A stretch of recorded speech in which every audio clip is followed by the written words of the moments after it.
Hey, what's going on, everybody? I'm Pastor Adam. Happy Old Testament Thursday. I'm so glad you decided to tune in, check out, and see what we've got going on today. Man, again, I am so glad you're here to learn about evangelism.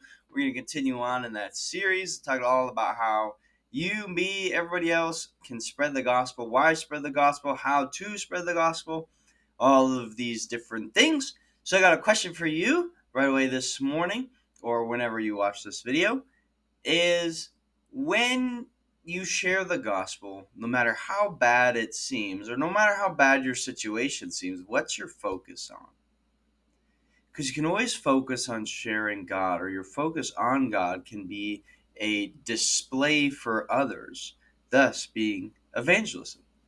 What am I getting at all today is, picture yourself in the midst of a lion's den. You get thrown in jail, you break the law, thrown in jail, and jail is being surrounded by lions that'll probably eat you. And how does God make himself known through that? Or how does God become known through that? Check out Daniel chapter 6, starting in verse 19. At the first light of dawn, the king got up and hurried to the lion's den. When he came near to the den, he called to Daniel in an anguished voice, Daniel, servant of the living God, has your God, whom you serve continually, been able to rescue you from the lions? Daniel answered, May the king live forever. My God sent his angel and shut the mouths of the lions. They have not hurt me because was found innocent in his sight, nor have I ever done anything wrong before you, your majesty.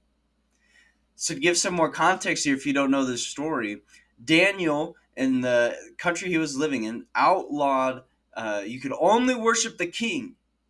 That was it. You could only worship the king, pray to the king, those sort of things. And so when the time came to worship the king, Daniel didn't. And he was praying to God.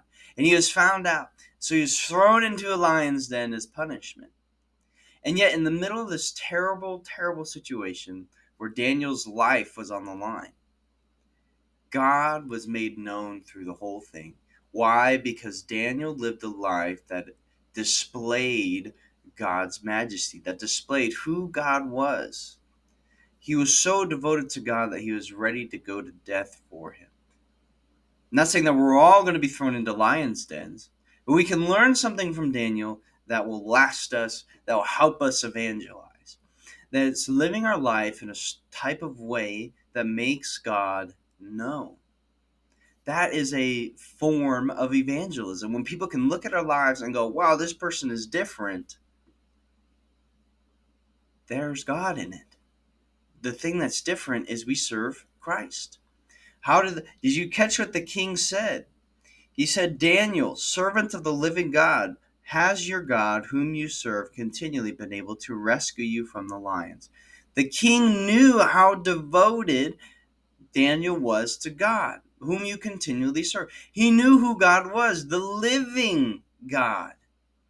The king knew all of these different things because of Daniel and how he lived his life. My question is to you, when people see your life, even in the midst of terrible situations, do people see Christ?